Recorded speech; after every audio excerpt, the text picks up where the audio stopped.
మేము మారేడుమిల్లిలో ఒక రిసార్ట్ లో స్టే చేసినాము. ఆ రిసార్ట్ మొత్తం కూడా పనసకాయ చెట్లు అయితే ఉండే, ఎక్కడ చూసినా గుత్తులు గుత్తులు పనసకాయలు అయితే ఉండే అన్నమాట.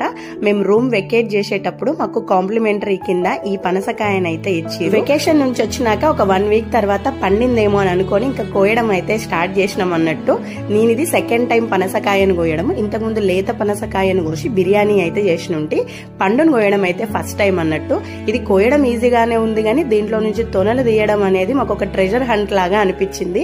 చాలా టైం తీసుకుంది. సో 1.5 hour టైం అయితే పట్టింది అనమాట. దాక్షి కాసేపు కూర్చొని హెల్ప్ చేసినాడు, తర్వాత బోర్ కొట్టేసింది, ఇంక వెళ్ళిపోయినా. పనస పండుకు జిగురు ఎక్కువ ఉంటది కదా, ముందే 2 చేతులకి ఆయిల్ అయితే రాసేసుకున్నాము, చాకులకి కూడా ఆయిల్ అయితే రాసేసిన అనమాట. ఇంకా నిదానంగా కూర్చొని తొనలు అయితే తీసిన. తొనలు ఎంత స్వీట్ గా ఉండేనో, బయట కొనుక్కొచ్చుకున్న వాటికన్నా ఇది చాలా బాగా అనిపించింది. ఫైనల్లీ 2 గిన్నెల నిండా తొనలు అయితే వచ్చినాయి. వీటితోటి ఏం రెసిపీస్ చేసుకోవచ్చు అనేది నాకు కామెంట్ సెక్షన్ లో చెప్పండి.